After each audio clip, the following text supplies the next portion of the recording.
What's up, campers? It's your boy Scoop, and you are live with Heavycampfxgroup. Alright, guys, so we're just going to be looking at the news events for the upcoming week. Today's date is the 27th of June, so we're going to be looking at the last week of June and the first week of July. Alright, guys.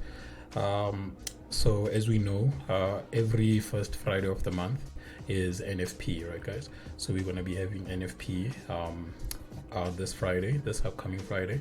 And then if you are in my private group, then you already know what news events we are looking for. All right, guys.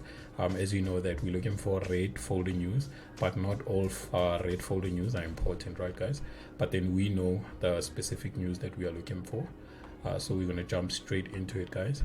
So as we can see, guys, Monday, Tuesday, we don't really have a lot of news going on.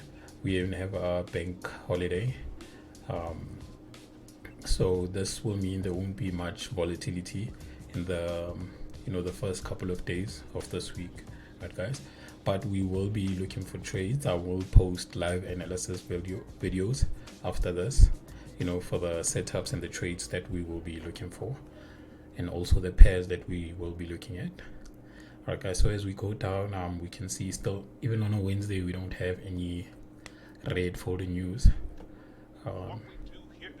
Alright, guys, so we're just going to jump to Friday, where we can see this will be our NFP week.